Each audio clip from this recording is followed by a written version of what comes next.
Почитувани гледачи, вие го следите новото издание од емисијата од своја страна. На ваше и моје лично задоволство, денеска до мене имам соговорник кој покрај тоа што ќе ни спомене за својот приватен и професионален живот, ќе сподели со нас и совети за прашањата кои ни ги наметнува секојдневието. Велам добре дојде за Дора Попова Узуновски. Дора, добре дојде во емисијата од своја страна. Најпрво ќе ти се заблагодарам што ја прифати мојата покана да бидеш дел од оваа емисија. И јас прво ти се заблагодарувам на тебе за поканата. Така. Дора, ти работиш како психотерапевт во Центарот за применета психологија кој го носи твоето име и кој го основаш сама во 2015 година. Ајде малку повеќе за тоа, да започнеме од почетоците. Од каде љубовта кон психологијата? Дали ти знаеше дека ќе го работиш она што го работиш денес уште од мала? На моја многу голема среќа, да бидам искрена, да знаев дека ќе го работам. Тоа негде уште во 8 одделение го имав многу рано некако тој повик. И бев среќна, велам, заради тоа што бев една од ретките луѓе на тие години, можеби во тие тинеџерски години, во покасните адолесцентни години, кога немав дилема, за тоа што сакам да бидам, нели кога ќе пораснам. Едноставно знаев дека тоа е тоа и немав некои многу размислувања околу мојата кариера, околу тоа што да студирам, па дали да сменам во некој момент професија и така натаму. Едноставно знаев дека сакам да бидам психотерапевт, да седам со клиентите од спроти на фотелјата или на каучот, на кој како му годи повеќе.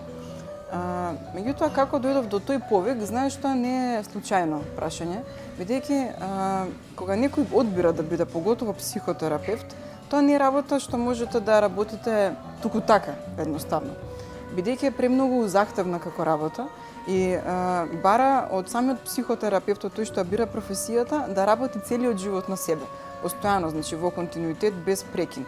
Меѓутоа, во денешно време, често пати луѓето се уште не ја знаат, а поентата и тежината на самата професија, па мислат дека луѓето што одат на психолог, одиме таму некој муабет да си направиме, нешто да ни дадам на некој совет, да ни олесни и така натаму, знаеш, така некој чачора-пачора муабет, па што она ќе каже нешто повеќе нели од тоа што не знам јас. Меѓутоа, луѓето не знаат дека за да се стане психотерапевт, прво тоа е процес на една многу долга едукација, која трае со години, некогаш трае 5 до 10 години за некој да стане психотерапевт и пред се захтева да самиот терапевт има многу сеанси, многу работа на себе со друг некој терапевт, со тој што ќе му биде ментор или што ќе му биде учител.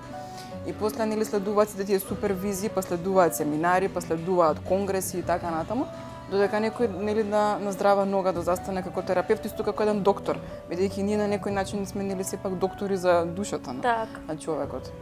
Меѓутоа, сега веќе кога спомнав работата на себе и сеансите и психотерапијата, кај мене факт беше дека уште во некоја помлада возраст се јави една таква желба за работа на себе, бидејќи секој што одлучува да стане терапевт, тоа не е случајно, ако ги прочиташ статистиките и истражувањата, ќе видиш дека секој што одлучува да стане терапевт пред се одлучува што сака да се излечи сам себе од нешто.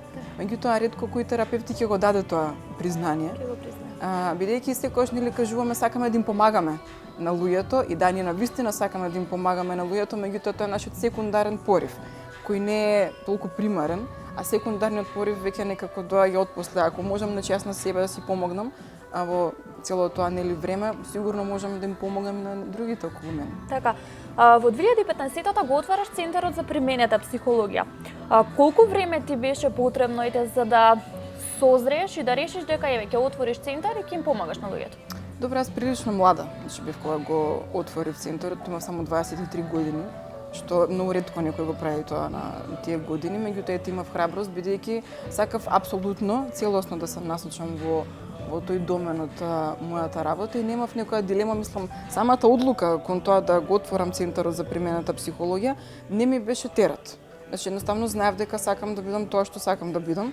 Иако во почетоците се разбира дека се соочував со некои тешкоти во смисла на тоа, тој некој страв, па првиот клиент, па вториот клиент, па и после третиот, меѓутоа искуството се прави со текот на годините и со текот на времето.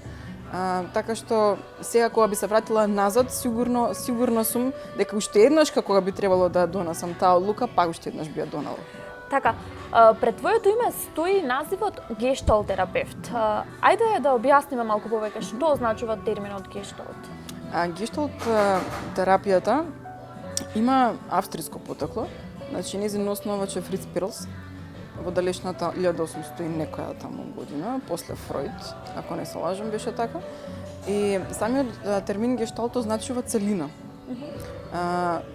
Гешталтот го прецепира човекот, односно неговата личност, во целина, значи ги зема сите фактори, неговото обкружување, начинот на кој тој живее, неговиот внатрешен свет, како надворешниот свет, како односно средината влија врз неговиот внатрешен свет, но пред се нашиот ум функционира како една целина.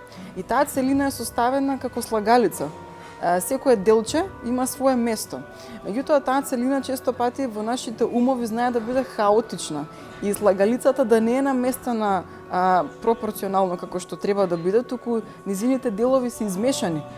И во таа мешавина, во тој хаос, често пати настанува конфликт внатрешен во личноста, кога мораме и тоа знаеме дека мораме да исправиме слагалицата. И од тие делови во самата гешталт терапија, бидејќи една работи на принципот фигура позадина, имаме целината и секој проблем со кој доаѓа личноста за кој би разговарала, проблемот е ствари фигурата која станува приоритет и се одделува од позадината и на тоа работиме и после гледаме таа фигура која ќе ја вратиме назад во позадината, односно во низината целина, да биде на своето место. Значи, ако била сега на погрешно место, кога он дошол да работи на себе си на проблемот, во враќањето гледаме таму каде што би требало да биде.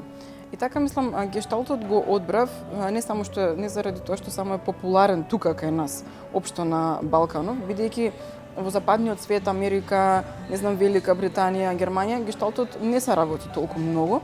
Се работат повеќе други пристапи, се работи повеќе психоанализа, се работи когнитивно-бихевиорална терапија, се работи психодрама, меѓутоа гешталтот тука е кај нас застапен, меѓутоа јас велам дека еден од најфункционалните правци во психотерапијата, баш бидејќи има многу широк диапазон и со него може да се работи на различни проблематики. Значи работиме капал терапија, работиме со зависности може да се работи со анксиозност, панични напади, депресии и така натаму, несоници, било какви симптоми, сексуални дисфункции исто така, кои може да го нарушат секојдневното функционирање на личност. Така. Доран, твојата работа секојдневно те како да ти дава увид во многу животни приказни. Еве лично, зашто луѓето најмногу бараат помош во твојот центар? Значи, обично луѓето бараат помош за се. Значи, не би можела да издвојам. Знаете, секој клиент е приказна за сам себе. Едноставно, и мене често пати ме прашуваат, не ти издосадува некогаш тоа, тоа го работиш, викам, не може да ми издосади, бидејќи не го работам тоа, тоа. Нема човек што е клон на некој друг. Значи, секој човек е приказна за себе и кај секој клиент секој пат откривам нешто ново. Бидејќи и самите ние терапевтите низ нашите клиенти учиме. И секој пат откривам нешто ново, нешто несекојдневно, нешто што не сум го видела кај ниту еден претходен и кој ме поттикнува понатаму да истражувам. Меѓутоа, проблемите за кои се обраќаат може да бидат од љубовна природа, може да бидат панични напади, анксиозност и депресија, таа е многу популарна тема, денеска во нашето секојдневие. Може да бидат семејни проблеми, може да бидат сексуални дисфункции, како што реков, може да бидат и некои други проблематики. Меѓутоа, мислам дека дефинитивно на место број 1 зафаќа таа анксиозноста со паничните напади и депресијата, бидејќи некако живееме во едно такво тензично време. Да, тоа ќе беше моето следно прашање. Да, живееме во едно такво тензично време каде што постојано сме под тој стрес, адреналин не држи.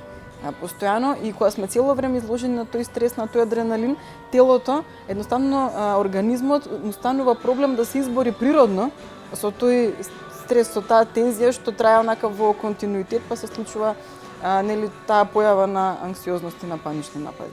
Така, можеби тој брз начин на живот, новите технологии и промени влијат така денес во општеството да се соочиме со тие состојби на анксиозност и депресија.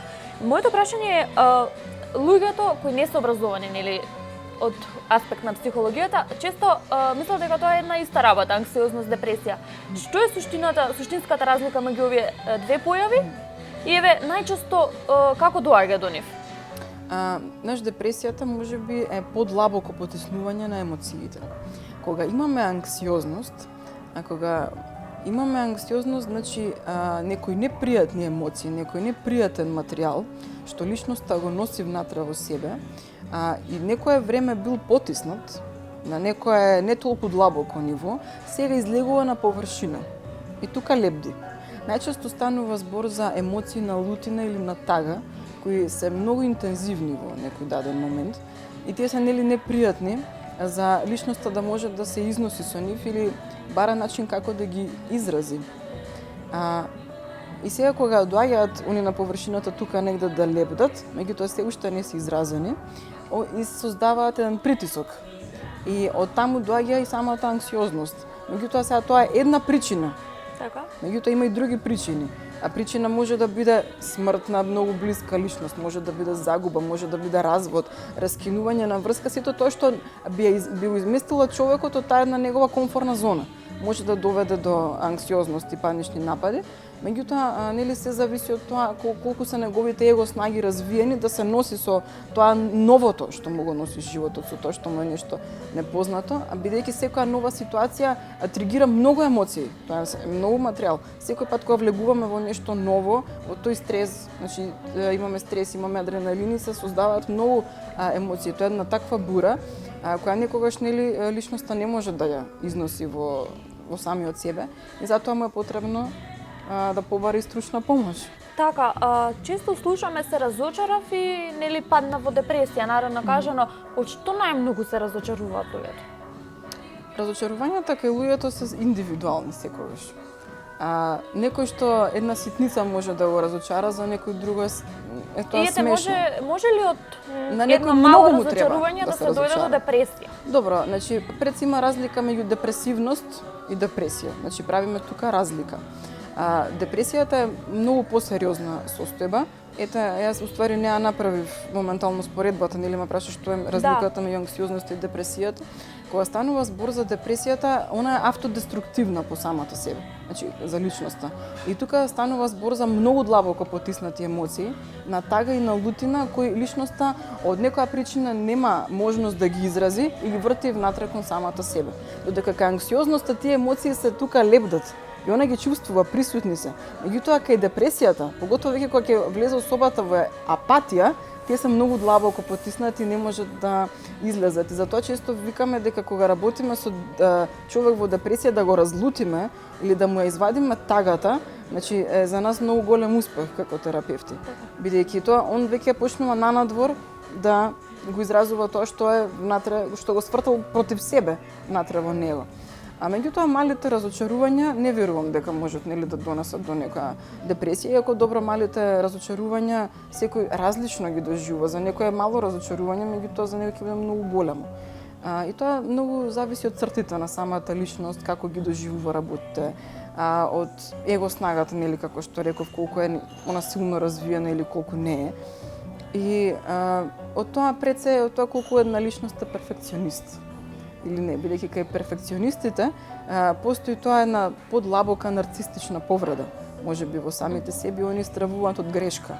И најмалата грешка што ќе ја направат кај нив предизвикува едно чувство на неуспех. Да. И сега нашиот живот е полн со грешки и полн со разочарувања и мислам нели животот на секој човек е таков. И сега, ама кај перфекционистите поготово тоа е изразено поради тоа што тие имаат една грешка, ќе направи ќе се разочара, па после на некоја друга поле друга грешка, па трета грешка и он перфекционистот просто застанува во еден момент каде што он неговиот ум не размислува како да го поправи тоа или како да го надмине, туку тука застанува, мене не ме бива. За грешката, така. Мене не ме бива, он заглавува во самото жалење како што викаш за грешката. И тие клиенти, мислам така, кога доаѓаат на терапија, нели, они се поспецифични, малку потешки за работа, бидејќи на него му треба одредено време за да свати дека чека овие грешки се поправливи и да го размрда животот во сам себе, и да свати нели дека и тие грешки и разочарувања се составен дел кој треба едноставно само да научи како да се носи. Да се со справи нив така. понатаму. Колку кај нас е подигната свеста за така наречено одење на психолог еве? Па добро, значи во споредба на пример со пред 20-30 години свеста е сега значи веќе многу подигната. Тоа табу се напушта, луѓето посетуваат психолог и психотерапија. Ме радува тоа што го прават повеќе и младите луѓе, меѓутоа го прават нели и постарите. Сега секогаш кога работиме на пример со младите луѓе е полесно од аспект на тоа што нивните одбранбени механизми и отпори кои ги имаат на личноста се полесно пробивливи. Значи се уште нели како викаме железото се кова додека е жешко, да. И кај младите луѓе се уште постои онаа можност да им се смени насоката за некои работи. Меѓутоа, потешко се работи кај постарите луѓе, бидејќи голем дел од нивниот живот поминал, значи они ги донеле своите одлуки и избори и кога треба се работи со нив имаме многу материјал, се случува луѓе на 50 на 60 години допрва да носат нели некои одлуки во животот, што се многу голема промена за нив самите.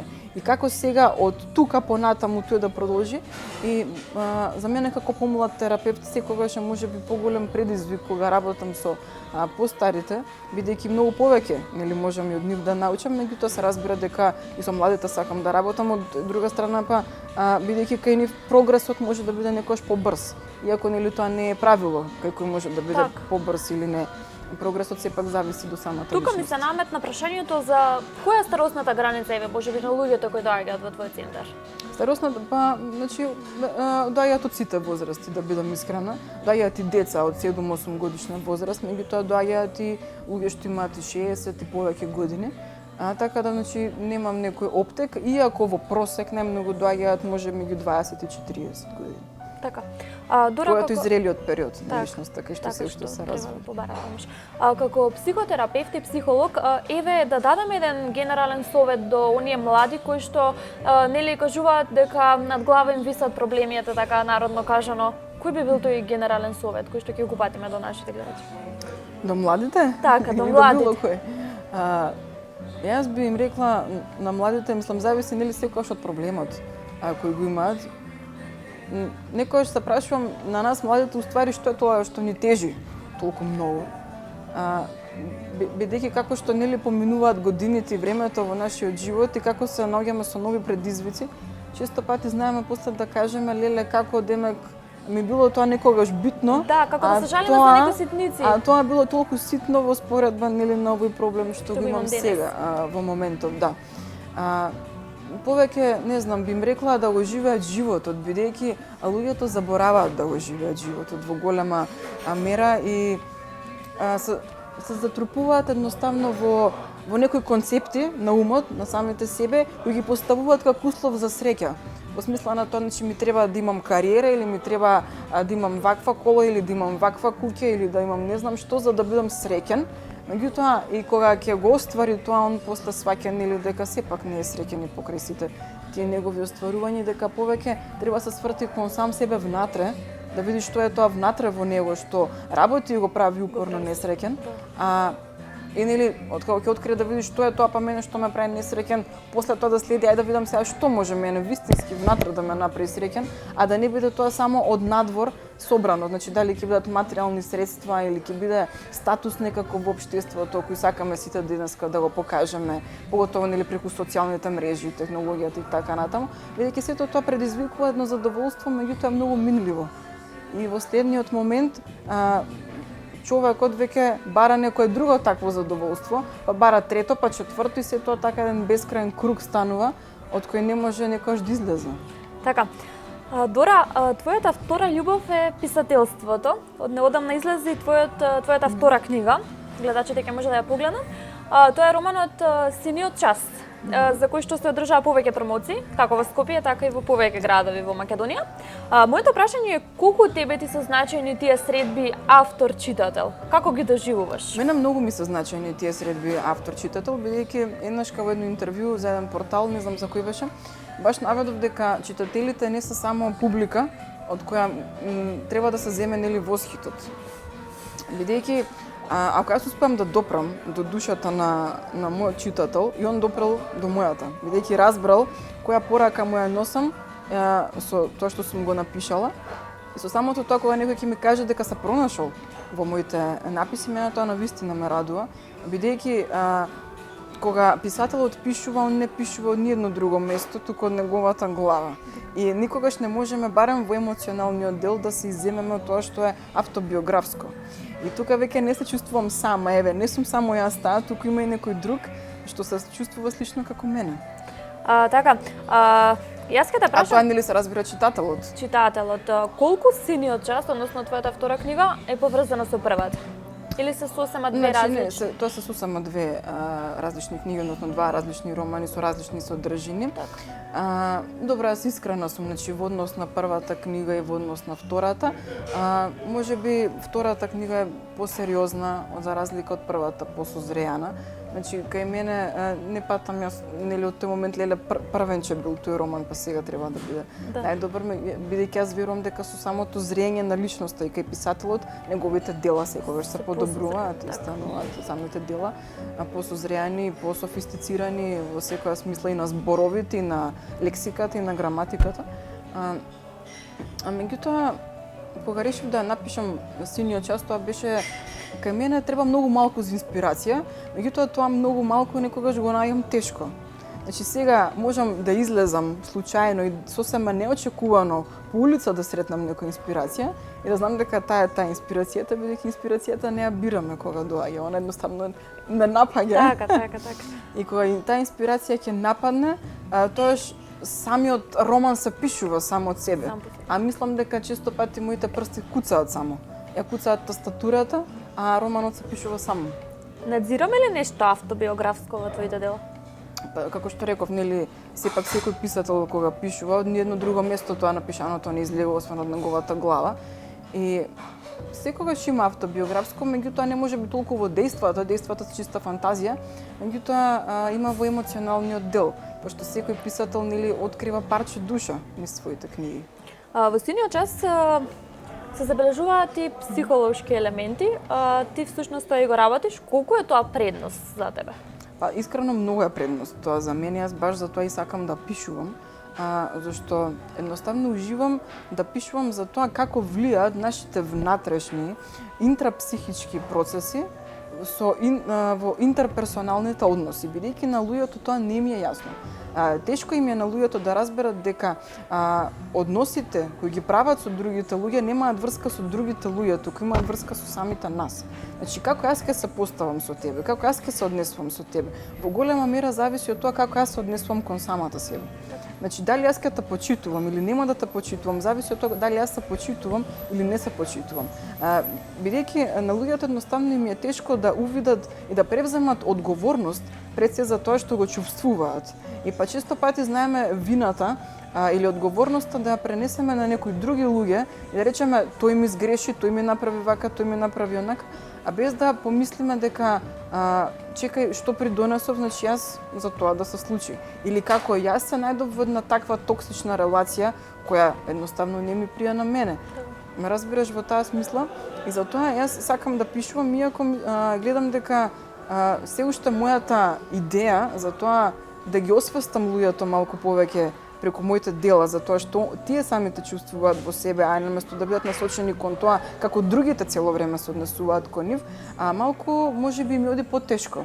Заради тоа што луѓето и не сакаат толку многу да читаат за такви работи, бидејќи баш заради тоа што мислам дека продира малку подлабоко тоа во нивната душа, во нивната психа и тоа кога ќе продиреме таму не продираме во нашата вистина. А во нашата вистина не секогаш е многу пријатно и убаво. Да.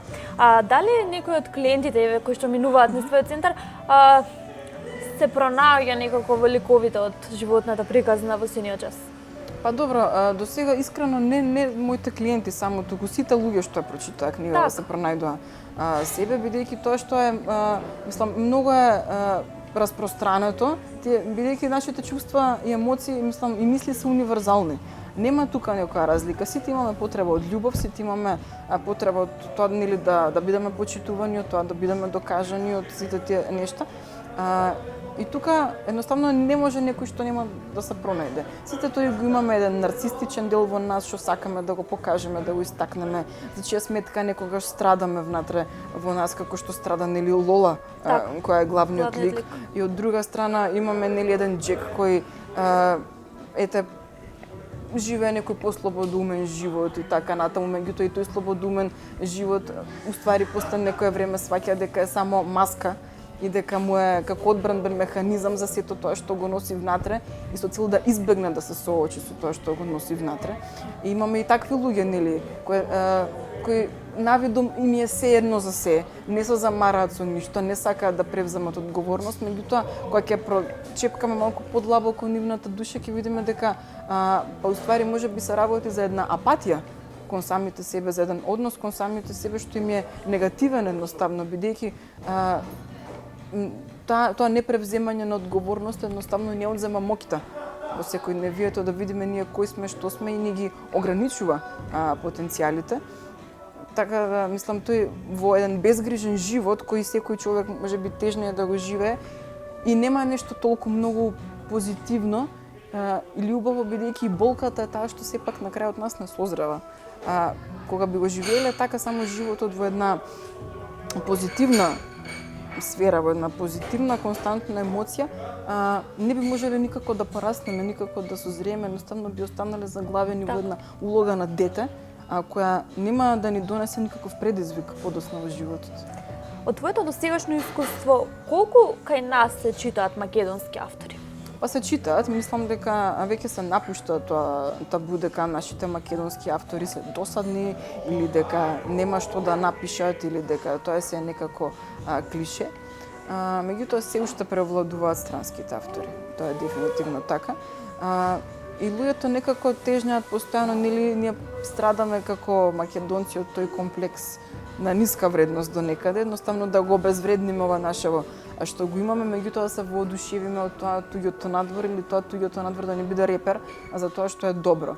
Па после кога ќе се случи еден наш македонски автор да има некои слични ставови или сличен стил на пишување со некој странски автор, па некој да се освести да рече па ете ние сме имале тука нешто вакво добро или нешто вака слично како тој некој таму. Па да, значи имаме, меѓутоа ете имаме едно такво проклетство кај нашиот македонски народ да се поценува се што е наше. Се што е наше, така. Дора, кои се твоите планови за во иднина? Што е следно на твојата агенда? Следно на мојата агенда, па во моментов, да, значи планираме едно мало проширување на Центарот за примената психологија во смисла на мојата дејност. Тоа е една нова доедукација која треба допрва да ја обавам и со тоа нели да се проширам самата себе и моите лимити кои ми се во моментов. Понатаму, да, подготвувам една трета книга, меѓутоа за неја не сакам ништо да откриам, бидејќи се уште многу рано, а и не можам некако да типувам баш кога би излегла, дали после година, две, три, бидејќи така малку се работи за една покомплексна и подлабока содржина. Некои други планови во агендата во моментов немам. Периодов така го живеам животот по олабавено од некои стресови на работа со моите клиенти, нели секогаш уживам. Сакам да патувам, често патувам, сега имам некои планови такви на мојата агенда за некои дестинации. Така, тука неминовно нема да заборавиме да ги споменаме работилниците кои што се одржуваат во твојот Центар за применета психологија. Кои се темите кои што се обработуваат на работилниците и еве како гледачите да им покажеме како може да се пријават да бидат дел од таквите работилници? Да, значи гледачите, обично секоја моја работилница јас ја истакнувам нели прво како настан на Facebook. Социјалните мрежи, така. И таму секогаш го оставам мојот мејл, мојот телефонски број, секој кој сака може да се јави и да се пријави. Инаку темите кои ги бирам, секогаш гледам да бидат од нека различна природа. Значи до сега сум обработила теми за анксиозноста, за паничните напади, за депресијата, за партнерски релации, имаме тема за справување со загуба на блиска личност, потоа имаме како се разбуди креативниот потенцијал во нас, па како да го минимизираме тој критичарот во нас и сите тие работилници, кога доаѓаат луѓето на тие работилници, не можат магично да решат нешто, нели во тој момент што им предизвикува тоа што ги поттикнало да дојдат, меѓутоа може да биде тоа еден поттик за понатамошно истражување во нивната душа, во нивната сфера, ако сакаат понатаму или да продолжат да работат на тоа поради кое дошле, а кое може само да биде тригер за, нели како што реков, за нив понатаму. Јас на самиот крај ќе кажам дека душевниот мир не се купува. Еве што ќе им порачаме на гледачите како најлесно да го пронедат својот душевен мир. Па Викторија, знаеш, мирот е скапа работа. Мислам дека една од најскапите работи кои не да се ценет и не да се преценет, тука е бесценет, едноставно. И луѓето се плашат од мирот, колку и да сите тежнееме по него, кога ќе се најдеме среда него, некако пак ни фали таа бука. Бидејќи кога ќе се најдеме во мирот, ние осознаваме кои сме на вистина. А среде мирот, дали ќе почнам тогаш пак мојот ум да работи на некој начин, да не можам да го поднесам тој мир, бидејќи ме фрла во некои мои подлабоки води, кои ќе ги освестам во самата мене со некои непријатни содржини, или едноставно мирот ќе ми донесе блаженство, тука човек може да види каде е на својот пат, нели? Меѓутоа, како човек да дојде до мирот, едноставно тука нема рецепт. Секој мора да го истражи тоа сам, бидејќи мирот е секогаш врзан со љубовта. Значи, љубовта е таа што него носи мирот, и кога човек ќе разбуди љубовта во сам себе, едноставно тука неприкосновен е мирот, мислам, тоа како се брат и сестра. Така.